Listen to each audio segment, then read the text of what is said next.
อันยองอาเซโยสบายดีทุกคนมื้อนี้ก็มาพบกับหมออีกแล้วเนาะมื้อนี้เนาะหมอมีประโยคที่ใช้อยู่ในโรงงานเนาะมาฝากทุกคนเดี๋ยวมันมีประโยคใดๆเดี๋ยวเราไปเบิ่งนำกันเลยเนาะก่อนอื่นหมดเนาะไปโรงงานเนาะไปเจอหัวหน้าโรงงานเขาจะเว้าแนวใดเนาะทักทายแนวใดก็เว้าได้แบบนี้เลยเนาะ사장님 안녕하세요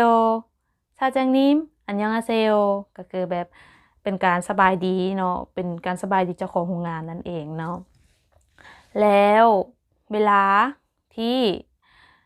เขาจะถามเขาเจ้าว่าอยากรู้ว่าแบบจะเริ่มเวียกจักโมงเนาะเขาจะถามว่าแนวใดเนาะเขาก็เว้าแบบนี้เนาะ언제 일은 시작해요 언제 일은 시작해요ก็คือจะเริ่มเวียกตอนใดนั่นเองเนาะแล้วถ้าแบบเขาว่าประมาณ8 โมงเช้าก็เฮาก็เว้าแบบนี้เนาะเว้าแบบนี้เนาะ 아침 8시에 일 시작해요.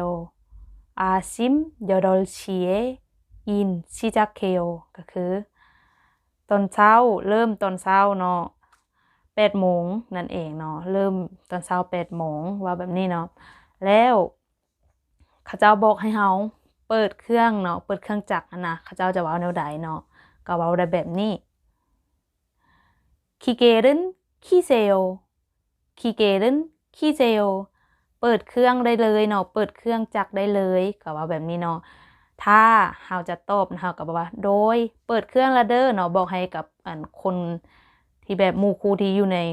บนร่วมงานนั่นเนาะเพราะว่าแบบลิ้นกับเครื่องจักรมันแบบต้องเบาดังๆและให้เขาเจ้าแบบเปิดเครื่องละเด้อเนาะแบบเตือนให้เขาเจ้านะว่าตอนนี้กำลังจะเปิดเครื่องแล้วนะว่าแนวใดเนาะก็ว่าแบบนี้เด้ 기계는 킵니다. 네, 기계는 킵니다. ก็คือเปิดเครื่องหั่นน่ะเนาะแล้วถ้าจะถามเขาเจ้าว่าแบบเครื่องจักรน่ะเป็นแนวใดเนาะมีปัญหาหยังบ่หั่นน่ะเนาะถามเขาเจ้าว่าแบบนี้ 기계는 괜찮아요? 기계는 괜찮아요? ก็คือเครื่องจักรเป็นแนวใดเครื่องจักรเป็นแนวใดถ้าสมมุติว่าเครื่องจักรมีปัญหาเนาะเครื่องจักรมีปัญหาแบบแปลกๆหน่อยนึงขนาดแบบรู้สึกแต่ว่าบ่แน่ใจว่าแบบมันเกิดจากอีหยังเนาะว่ามันแปลกๆขนาดเฮาสามารถเว้าได้แบบนี้เนาะ 기계가 이상해요. 기계가 이상해요. ก็คือแบบเครื่องมันรู้สึกว่าแปลกๆเนาะถ้าสมมุติว่าเครื่องน่าจะมีปัญหาเนาะเว้าแนวใดเนาะก็ว่าแบบนี้ 기계에 문제가 있어요. 기계에 문제가 있어요. ก็คือเครื่องมีปัญหานั่นเองเนาะถ้าสมมุติว่าเครื่องเดินได้ปกติเนาะเขาจะว่าแนวใดก็ว่าแบบนี้ 기계가 괜찮아요. 기계가 괜찮아요. ก็คือแบบเครื่องแบบปกตินะบ่มีปัญหาอีหยังว่าซั่นซะถ้าสมมุติว่าเฮาอยากเนาะแล้วเขาเจ้าจะถามเฮาว่าแบบความไวเนาะเป็นแนวใดหั่นน่ะเนาะเขาเจ้าก็ถามแบบนี้ 속도가 괜찮아요? 속도가 괜찮아요? ก็คือความไวเป็นแนวใดนะเนาะถ้าสมมุติว่ามันไวเขาจะเว้าแนวใดเนาะก็คือเขาก็เว้าได้แบบนี้ 속도가 빨라요. 속도가 빨라요 ก็คือเครื่องไวนั่นเองเนาะถ้าสมมุติว่ามันช้าเด้เขาจะเว้าแนวใดเนาะมันช้าเขาก็เว้าได้แบบนี้ 속도가 느려요. 속도가 느려요 ก็คือเครื่องมันช้านั่นเองเนาะสมมุติเครื่องมันปกติเขาก็บอกว่า 속도가 괜찮아요. 속도가 괜찮아요 ก็คือเครื่องมันปกตินั่นเองเนาะใช้งานได้ปกติว่าซั่นซะถ้าแบบสมมุติว่าเนาะนายจ้างเนาะนายจ้างเขาเจ้าแบบจะถามว่าแบบบอนนี่เนาะไผเป็นคนทำความสะอาดนั่นเองเนาะรู้สึกว่ามันน่าจะแบบบ่สะอาดนั่นน่ะเนาะไผเป็นคนทำความสะอาดบอนนี่นั่นเนาะเขาเจ้าก็จะถามมาแบบนี้ 여기 누가 청소했어요? 여기 누가 청소했어요? ก็คือไผเป็นคนทำความสะอาดบ่องนี้เนาะสมมุติว่าเฮาเป็นคนทำความสะอาดเนาะเฮาก็ตอบได้แบบนี้ 제가 청소했어요. 제가 청소했어요 ก็คือคอยเป็นคนทำความสะอาดอยู่นี่ถ้าเขาอยากรู้ว่ามันมีปัญหาอหย่างเนาะเกิดขึ้นหั่นน่ะเขาก็สามารถถามเขาแบบนี้무슨 일이 있어요? 무슨 일이 있어요? ก็คือมีปัญหาอย่างโบนั่นเองเนาะมีปัญหาอย่างเกิดขึ้นโบนั่นเนาะถ้าสมมุติว่าเขาจะว่ามันยังบ่สะอาดให้แบบทำความสะอาดอีกเทื่อนึงเนาะเขาเจ้าก็จะว่าแบบนี้ 아직 깨끗하지 않아서 다시 청소하세요.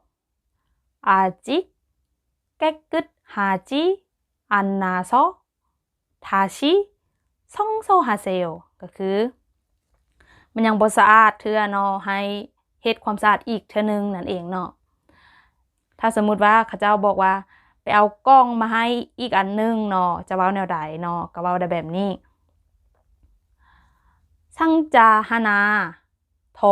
가지고 오세요. 상자 하나 더 가지고 오세요 ก็คือไปเอากล้องมาอีกอันนึงนั่นเองเนาะถ้าสมมุติว่าเขาจะบอกว่าเอาเครื่องไปไว้ในศาลหรือเอาเครื่องไปไว้ในแบบห้องเก็บหั่นนะก็จะเว้าแบบนี้ 문건은 창고에 옮겨요. 문건은 창고에 옮겨요 ก็คือเอาเครื่องไปไว้ในบนเก็บเครื่องเนาะในบนห้องเก็บเครื่องนั่นเองเนาะเอาไว้ในศาลนั่นเองแล้วมื้อนี้เวียกจบแล้วเขาจะเว้าแนวใดเขาก็จะเว้าได้แบบนี้ 오는 일이 끝났어요. 오는 일이 끝났어요 ก็คือมื้อนี้เวียกจบแล้วอยู่ในเกาหลีเนาะถ้าแบบเวียกมันจบแล้วนะเขาก็จะมีคำเว้าน้อยนึงเนาะก็คือ 수고하셨습니다. 수고하셨어요 ก็ได้คือกันเนาะ 수고하셨습니다. 수고하셨어요 ก็คือเป็นการแบบเว้าปิดท้ายเป็นเวลาเวียกจบเนาะถ้าใครมาเกาหลีก็จะน่าจะได้ยินคำนี้เนาะก็จะมีประมาณนี้เนาะที่โมเอามาฝากทุกคนในมื้อนี้เนาะถ้ามีคำใดที่อยากรู้ก็สามารถถามกันเข้ามาได้เนาะเพราะว่าโมก็คือบ่ได้ไปเฮ็ดเวียกอยู่โรงงานจักเทื่อเนาะก็เลยแบบน่าจะประมาณนี้เอามาฝากในมื้อนี้เอาไว้พบกันใหม่คลิปหน้าถ้าใครอยากรู้คำศัพท์ตัวใดเนาะแบบประโยคตัวใดในสถานการณ์ใดก็สามารถพิมพ์กันเข้ามาได้เนาะเดี๋ยวโมจะมาเฮ็ดคลิปตอบให้ทุกคนเนาะมื้อนี้ก็คือเนาะมาตอบคลิปคนนี้เนาะที่เราเม้นมาว่าอยากได้แบบประโยคที่ใช้ไหนการเฮ็ดเวียกเดว่าซั่นก็สำหรับมื้อนี้ก็ขอตัวลาไปก่อนเอาไว้พบกันใหม่มื้อหน้าสบายดีทุกคนอันยอง